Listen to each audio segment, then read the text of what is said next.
All right, everyone, welcome back to the podcast. Today we have a guest that I am more excited than I could possibly describe. We have Amanda Holmes, who is the CEO of Chet Holmes International, which has actually worked with 250,000, probably plus at this point, businesses around the world. And at the age of 24, she actually inherited her father's multi-million dollar enterprise, which specializes basically in helping companies double their sales. If you guys haven't read the book, The Ultimate Sales Machine, a lot of people call it the Red Bible because besides the Bible, they read it just about as much. So, Amanda, I've seen so much of your stuff online, and what I love about what you're doing is you're speaking on such a variety of different topics within the sales space, and you have so much brilliance in that. But what I also love Thank that you. you do is you really bring a sense of grace to the industry of sales, and that's one of my highest values.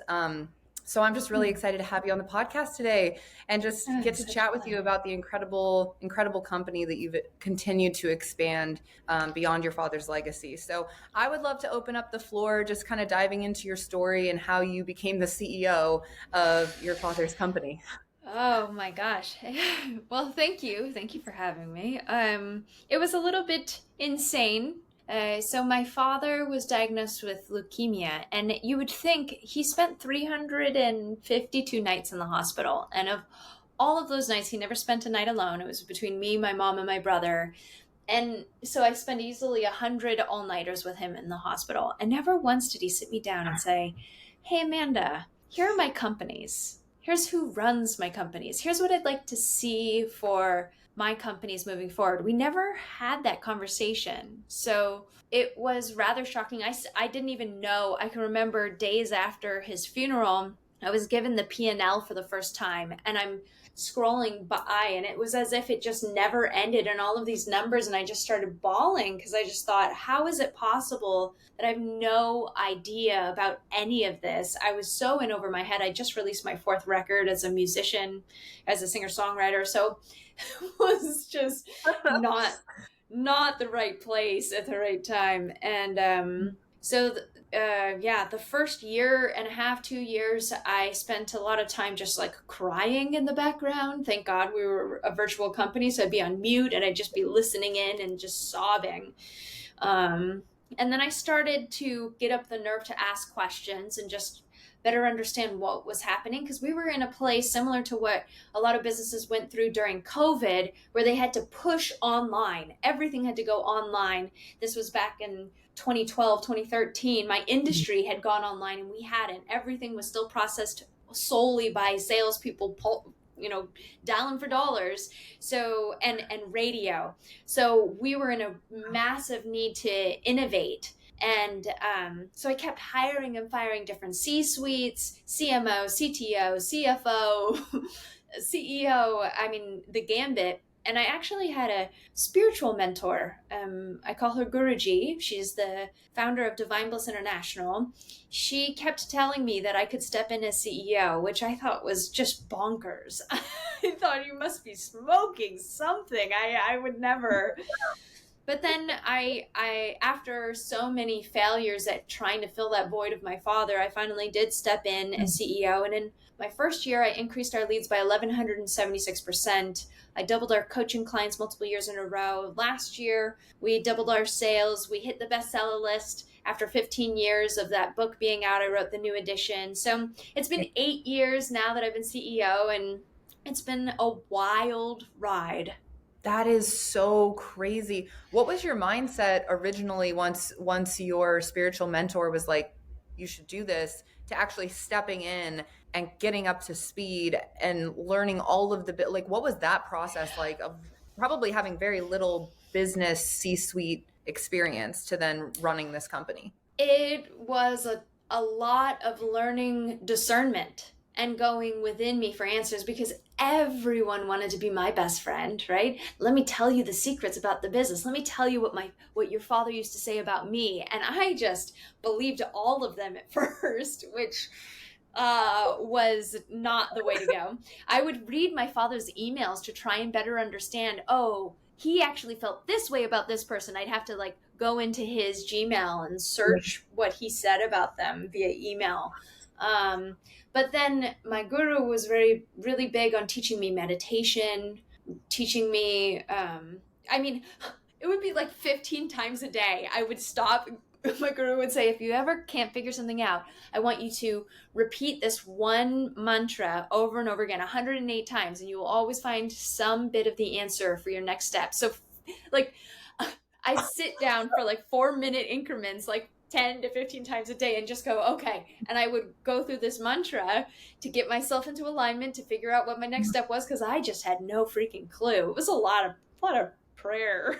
Like, please. Wow. My prayer was, I grant myself permission to be a conduit of love and light. Please guide me to be that conduit. So that got me through some crazy of times. That is incredible. I love that. I mean, I believe that we have access to all the knowledge if we're willing to listen. So, definitely in alignment with that philosophy. That's just so incredible. What would be a piece of advice you'd give yourself if you could go back to that first year or first 6 months, knowing what you know now? Oh my gosh, well, the first thing that pops up in my head is, don't do it. Because it was so much harder than I would have ever anticipated. But I'm appreciating the fruits of that labor now. But one part of my head did, in all transparency, say, don't do it. Yes. Wow. But I guess just trusting myself sooner and faster, and because you really have to come into a room where it's already established and there's lots of people that have been there for decades with just asking questions and being very humble. You can't go into that room and assume everything. You just, and with the questions you ask, my staff kept saying, you're asking the right questions, keep asking. So that's how I started to garner more trust, was being a student. Wow. Well, I think it's so incredible because not only did you come in and take over that CEO position, but you also grew the company. It's not like you just came in and like steady Eddie. And you said you doubled the client base in a couple years. How did you go about it? Yeah, so I transitioned to selling online. So the first thing that I did to establish, we have this concept called the Dream 100. My father taught it. It's the fastest, least expensive way to double your sales. And it's the one strategy that has doubled the sales of more companies than any other. And it's really simple at its core. There are always a smaller number of better buyers than there are all buyers. That means that marketing and selling to them is cheaper than marketing and selling to all buyers. So when I wanted to reestablish us as, number one in the industry, I went out to 15 of the top people in my industry that spoke to my end buyer. And the first one was hilarious, right? I'm writing on them on Twitter and I'm like, the first one I got was entrepreneur agreed to promote the event, which meant that I already had 17 million people access to, right? 17 million entrepreneurs would find out about this event because of their distribution channel. So then I went to my first speaker. So I got entrepreneur before I even got a speaker. But then I went on Twitter and I said, hey, this event is going to be one of the largest of the year. I had nothing at that point, but this is going to be one of the largest of the year. It's going to reach at least 1 million entrepreneurs. Would love to talk to you for 15 minutes to see if this might be a good fit for you to speak. Great. Yeah. Let's get on a phone call. So I got my first speaker, then I got my second, and I ended up getting 12 speakers, generated 30,000 leads that month without spending a dime on acquisition. We only spent to retarget the people that had already been reached out to. So that was pretty wild. That's for my first event. Crazy. At 26. Yeah. It was a little wild. Exactly. That is so wild. In the space of sales, I'm curious, again, because you talk about so many different, like you train on so many different topics, you train on so many different things. What do you feel like the biggest misconception or misnomer is for most entrepreneurs in driving sales growth? Oh, the biggest. Let me give two. So, one, 97% of prospects feel that salespeople are too pushy today. And that's up from just 3 years ago because there is so much information online. I mean, so 10 years ago, we barely had the internet. People were just starting to figure out what's this thing called Facebook. Today, we have 3.8 billion social media pages. We have 41 million text messages sent a minute. We have 3 million emails sent a second. I mean, we're inundated with so much Oh. information. No wonder people get so angry if you're just trying to go outbound and you're trying to reach out and all you're doing is talking about you. You are considered spam. So, the number one thing, stop selling and start educating. Mm. If you can lead your prospects through an education that actually speaks to the pains of where they are at that moment, if you can understand them better than your competition, then you preempt them and it leads to you as the only logical conclusion. So I would definitely say education is critical to sales, which if you're only speaking, if you're reaching out saying, hey, I'd love to talk to you about my product or service, you're only reaching 3% of the potential marketplace. There's another 7% that are open to it. The next 30% don't know about you. The next 30% think that they're not interested, and the last 30% are definitely not interested. So we're big advocates on education. Education-based marketing and selling is critical for any person that wants to market or sell. It's so true. It's so true. I feel like that is because there's so much inundation for people of selling. Like we're such smart buyers now compared to probably even when your father wrote the book. We're Right. smart buyers, and I feel like the literally the only way that you can achieve success in sales now is through education and turning most of the businesses that are, selling a product to complete education models, and people naturally the values build, and then they're like, okay, whatever you're selling, I'm actually buying. It's giving away the best for free. And then people are like, oh, what do I do if, what happens when I invest? So Right. cool.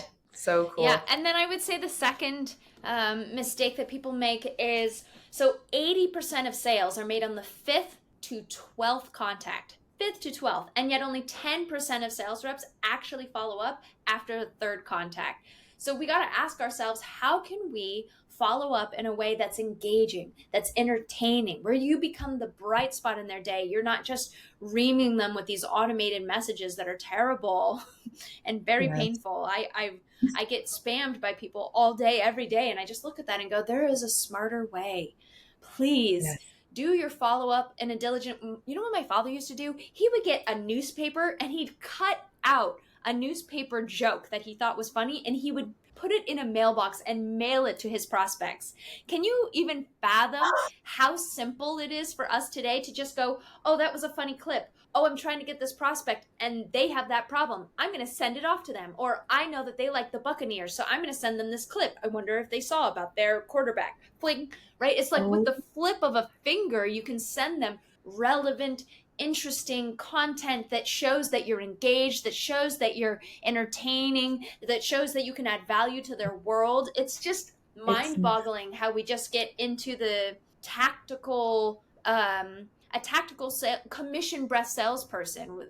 yes. They're going extinct. We have to evolve and educate, entertain, right? And the content's all there today. Yeah. Well, and I think that it comes down to like lazy. It's just we've gotten lazy. And if you look at it was so much more challenging and so much more time consuming when your dad was doing what he was doing because there wasn't the technology to be able to use. And that alone puts it in perspective. Like it's really not that hard right now to follow up with people and to give a shit about them and to be genuinely like adding value to their life. It's Right. so simple. Like if we can't do that, then how do we ever expect to be successful? And fortune is in the follow up. It's so true. It's so, so true. I love that. I'm curious. I'd like to shift into leading as a woman, because I feel like I've experienced this in certain situations where, depending, you gotta maybe put in a little bit more elbow grease to get the the respect that's deserved, because you're a woman. And I'm curious, what words of wisdom would you give to aspiring females, entrepreneurs, female salespeople, to achieve a similar level of success as to what you've created, and beyond? Mm. What advice would you give to them? Well, so I don't work around a lot of women in my day to day. I'm mostly surrounded by like 55 and above males. Like Yes. that is my world. And because 95% of businesses don't even make it to a million, and the 5% that make it to a million, only 5% of that actually become female, or actually female. So we're Really? such a small, yeah, there's such a small percentage of successful females, and it makes sense because based on our anatomy, right? There's it makes sense why some women are at home taking care of babies. I Yes. honestly believe that mothers are something we absolutely need in this world. So I just want to put Yes. that out there. Yes. Um, so for me personally, I get on stages and I get opportunities and I get in front of people because I'm different and I look different than everybody else.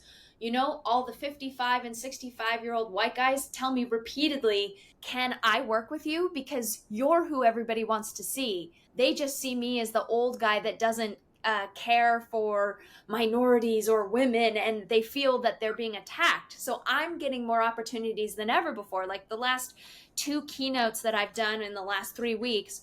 One, I was just in Missouri last week, and it was a panel of 9 people, and I was the only female. And then two Oh weeks my God. prior to that, I know I'm the token Yes. woman. And then 2 weeks before that, I was in New Orleans for like a real estate, like a bunch of billionaires, and there were 5 men and me. So Wow. I kind of just soak up that opportunity and know that I am different, and that is my special sauce. That is what Mhm. sets me apart from everyone else. So, like for instance, when Mhm. I was on this panel, everybody's talking about how they're increasing their business and what they did with their lives, and I'm like, let me tell you about a song that I wrote when I was climbing Kilimanjaro, and it was right before I stepped in as CEO, and I just play it up, like, let me just be me. And I just start Yeah. singing on this panel, and everybody's looking at me like, why is she singing? That was actually kind of cool. And like people come up Yeah. to me afterwards and they're like, you schooled everyone up there. You were so much full of energy and you were so happy and you were so giggly and bubbly. And I realized that my best times when I'm in front of a team, whether it's a Fortune 500 client, whether it's $1 million client, whether it's a room full of 500 CEOs, that when I am me and I am like, I accept that I'm not like everyone else, so I'm just going to be me. The quirkiness of me being me makes everyone love that, right? Because they see how comfortable I am in my own skin. Yeah. So, and if you're a woman living in a man's world, that is great because men just adore women. They really do. They It's so come on, true. we have the upper hand here. So, Yes, we um, do. sorry, men, but it's true. So, if you know that, then just own it. I mean, I've never slept my way to any top by any means, and I do get asked out by a lot of, gosh, married men, Crazy. which is so uncomfortable. That's one of the bummers of the job. But I've never had to get in a door because I had to, use that. I'm not saying that you have an upper hand on men because you can use that tool. I don't. It's just you can be more persuasive. You listen. Women more often listen more than men do. It's just a trait that in general women have, and that is a great gift. So know your gifts, hone your gifts, and know that you're different, and that's great. I love that. And I think so many women that are in the sales industry, like it is definitely in general higher population of men. And that's such good advice. I mean, I'm around men all day as well, and often men that are older. I'm in my early 20s, and yeah, I think that the key really is like owning your truth in front of that crowd. And when you do, they love it. It's when you try and conform to who they are and how they operate that you can't win them over.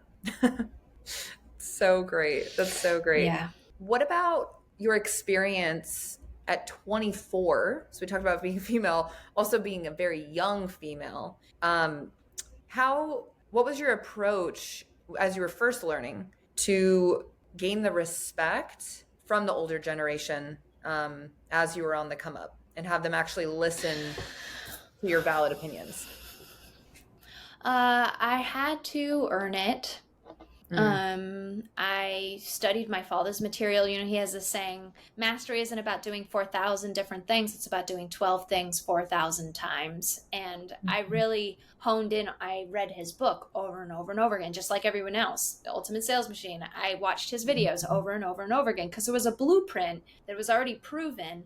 And I had at least the innovative mind enough to understand what he was saying and take what he did on radio ads and turn them into Instagram reels. And you know, what he did in faxes, I'm now doing in text messages. So I think honing in on just a few things is critical, and that repetition, those reps that it takes to get good at something. And then there was a huge shift that happened where I finally realized that my father had a company that was based around who he was at his core. And he was, man, a fighter. He was born in the Bronx, moved to the Oh, Catskills. wow. Yeah, he got kicked out of his home at 16. He really had this chip on his shoulder that he was going to prove something to the world. And a lot of his executives he liked to yell at and yell with. He liked people that would battle with him because he wanted to battle, because he was in Later. Yeah. battle. I am a lover. I am not a fighter like that. I mean, I had to learn how to fight because it was vicious when he left and people tried to attack my family. But recent years have realized that the way that I operate the business and the people that I have around me and want to have around me is a different kind of person. Not to say that one way's right or wrong. It's just I am different. And it took several years for me to own the fact that I don't really like to fight. I would rather have more of a collaborative approach. And, you know, I don't know all the answers. Whereas my father had a lot of years of experience where he was able to say, this is the answer and you need to listen to it. And he appreciated those that would fight back to that. Whereas I'm like, give me all the answers you have. I'm not the smartest one in the room. I want to collectively, let's bring this together and then we'll come to a conclusion together. So, it was a big transformation for me to own that and to trust myself and then start cultivating and collecting the people that were a part of more of my culture, where grace is one of my core belief systems, right? Truth is also another one. Selflessness is big for me. Humility is big for me, which I don't really know that a lot of sales trainers really have those words as like their core belief system on who they are, right? When I first did this exercise with my business coach, I showed him them and I'm like, I actually don't think I should be running this company because these are my core belief systems. And his response was, Exactly I'm why you pretty should sure be. that's exactly why you should. Yeah. Yeah. Wow. Wow. That is so fascinating. And to shift again, the core values are like laced in the DNA of the company. And so I'm sure that as it's evolved and you've stepped into that and brought that to the company, the team has shifted and the people have shifted and the decision making has shifted. And I also really love that it seems as if a lot of your background is creative and art and spiritual teachings, and that's something that's been really transformative for my experience in entrepreneurship and sales and all of the things. I'm curious, in what ways do you feel you bring grace to business? So I used to get on stage and do webinars and do sales pitches where I would just like beat my chest, you know, like, this is why I'm the best. Look at how I'm great. And people would go like, wow, that's great, but they wouldn't identify. They wouldn't connect with me. They'd just be like, that's what Amanda can do because she's the daughter of Chet, or that's what Chet did because Chet was Chet, but I can't do that.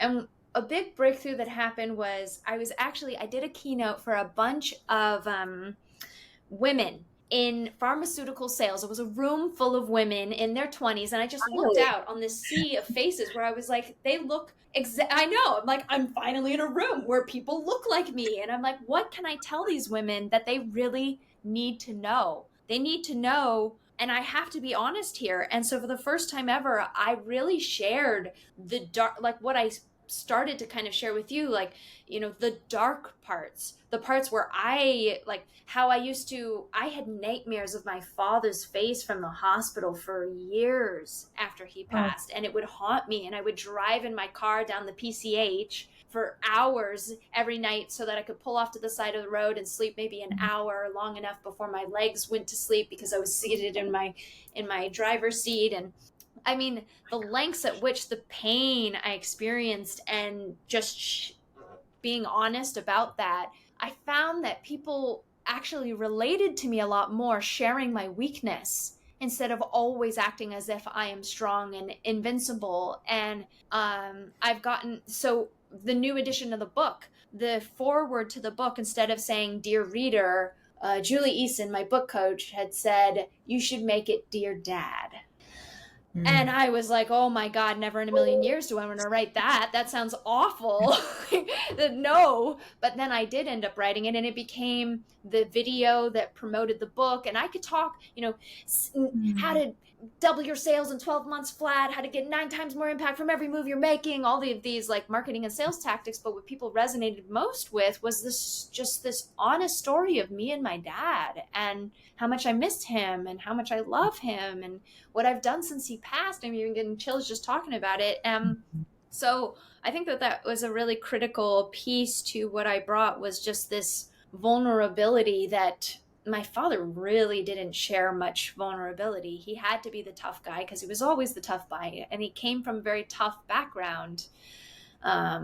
So he had only just started to kind of get to that place right before he passed. He put up a blog where he was sharing day to day of his struggle between alternatives and the medical route for leukemia. And he got like 40,000 subscribers in 2 months, not meaning to. He was just journaling on a Caring Bridge site, which was supposed to be just for our family. Like, here's what's going on in my world.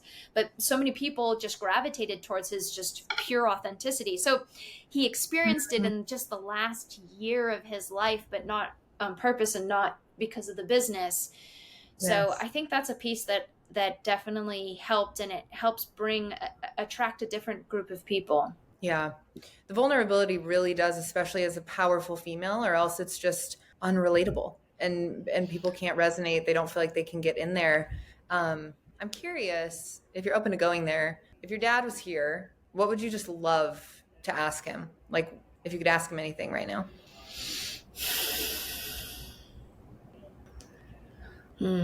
People ask me that a lot, and I find that, or they have over the years, and I find that the more I kept asking him what I should do, the more I felt helpless, and I felt more like a victim.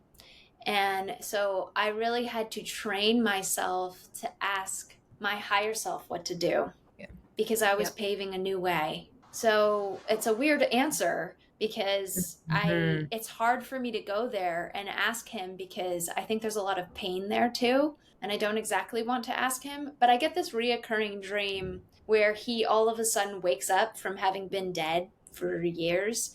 And then I tell him, like, hey, the first few years I was still really ashamed of what I had done with the business. And I felt like I hadn't made him proud, or that I hadn't done right by him. And the last time I had that dream was like, I don't know, about 6 months ago. And I wasn't asking him questions. I was just showing him, here's what I've done with your baby. And I was like actually really proud, because last year was fairly epic. I mean, the years before were crazy, but there was a lot of hardship around that. It took me 7 years to settle my father's estate. So it was a lot. But yeah, I think that's not the answer you were looking for, but it's actually the one that I was wondering if you would give. I just feel like that higher self makes a lot of sense. And I think that you probably don't have any questions left for him. It's like they're all within you, and it's probably just more wanting to share things with him or talk to him about what's been going on the last week.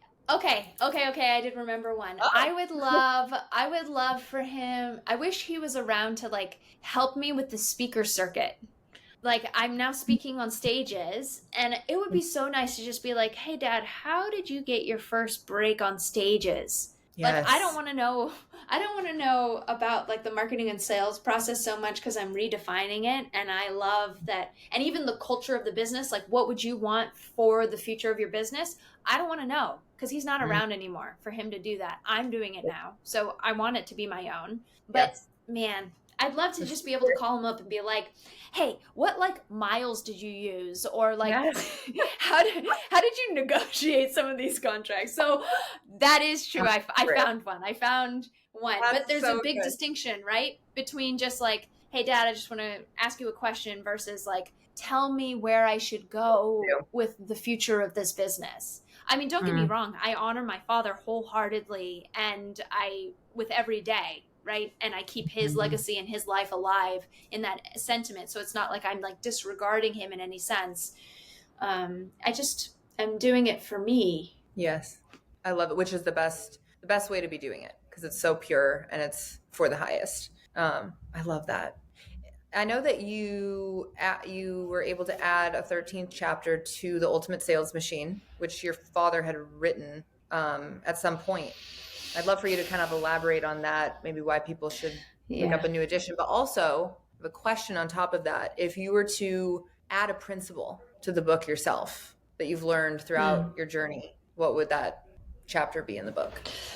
Yeah, that was chapter 13, absolutely. So, right before I sent the manuscript into Penguin, it was like 4 in the morning and it was due at like 8 in the morning. And I'm sitting in this hotel room, like, oh, I have to figure this out.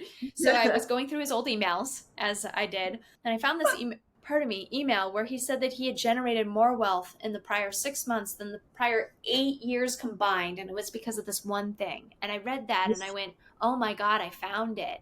So I called it the encore my father never got to give on how to live a rich and full life. But it took me another 2 years.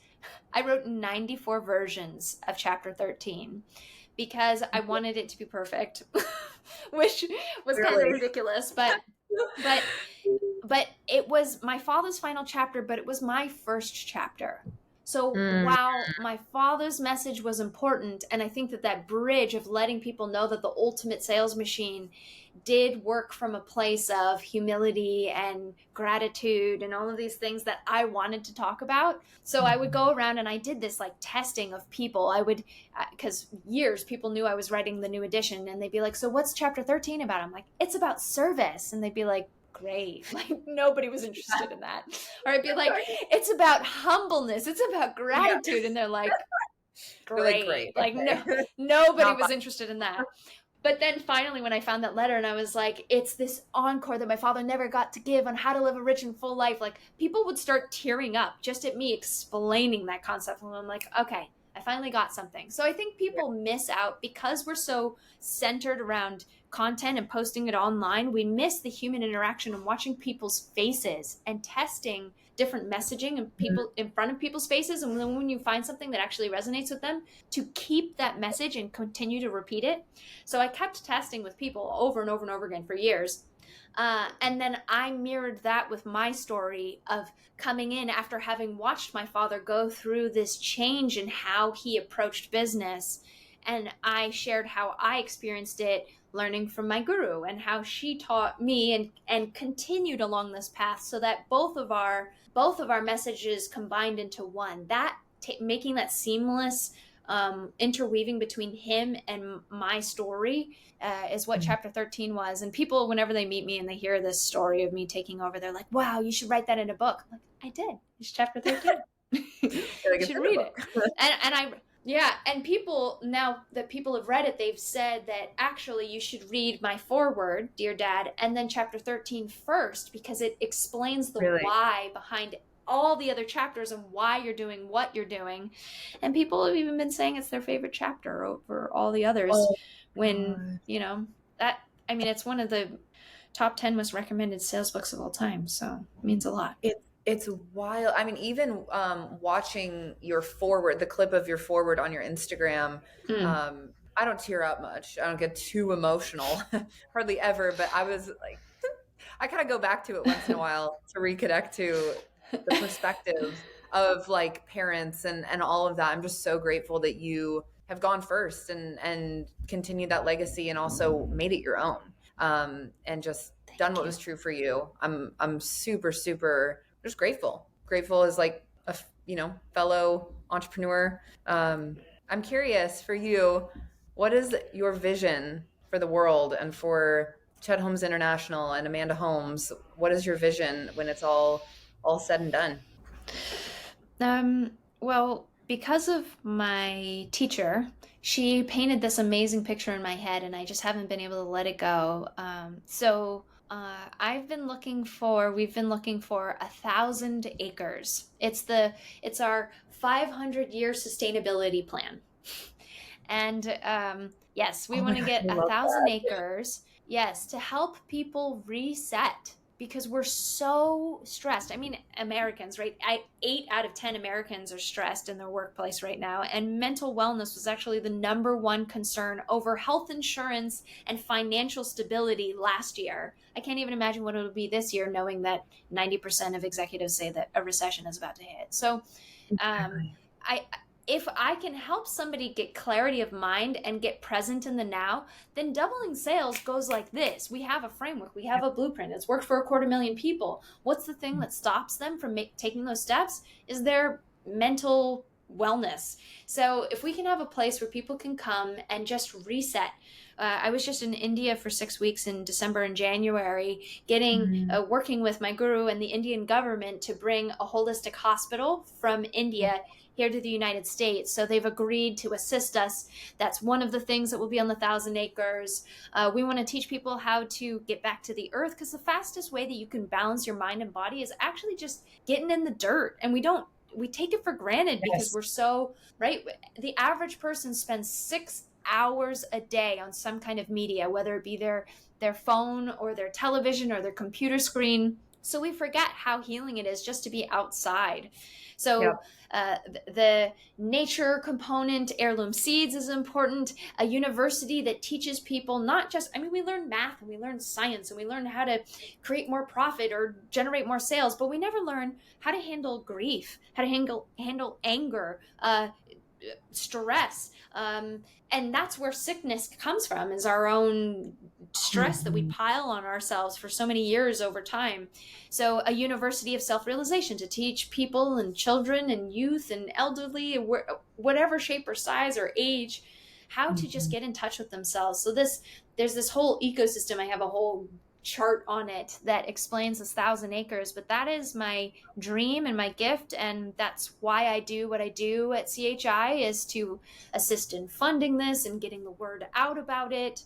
You hear about it in chapter 13 as well. But I'm really passionate about that. So if people can go to this place, experience that even with their executive team or with their whole company, that's great. Then we go and teach them how to double sales. Man, it'll be the whole package. I mean, I'd love to double your sales, but if it's at the risk of your health or your family, then I don't want to do it. So I had to add doubling your sales while cutting your stress in half. So I'm all about simplifying it. How do we simplify growth? How do we assist leaders to be more confident in themselves, to discern, to live a more fruitful life so that they can live that life? Because the average CEO lives 5 years less than the average person. Sorry, CEOs live 5 years less than the average person because the stress is just so high. That's nuts. It's so interesting to see the layers of what you're creating, beyond what I knew, but like marrying Eastern and Western culture and philosophies, and honestly, what it sounds like is just bringing a lot of presence to everything we're doing, and the gratitude and the grace, and that's so exciting. That's so exciting, and something that there's so many things I want to give to, and you just never know where it's going. And so to know that you guys Mm, are creating something like this, it's really just great for me to know, because that's something I can really get behind and believe in. And I love that. I love that so much. thank you. It's new age business, and I'm so glad that you're creating it. So incredible. Thank you. Where can people find you? Uh, hmm. Well, if you want to find me online, I'm all places Amanda Holmes. I spend most of my time on Instagram, and there Amanda Holmes was taken, so I had to take my salsa name, which is Amandita Holmes. So you'll find me on on Instagram at Amandita Holmes. And then if anybody wants to figure out so we have 4 different ways to double your sales in the next 12 months, they can go to howtodoublesales.com and learn more about that. Amazing. We'll link everything in the show notes. Amanda, or Amandita. I'll call you Amandita. Thank you so much for your time today. Again, I know you're so busy and have so much going on, so I really appreciate just everything you brought today. Absolutely. Thank you. It's been great.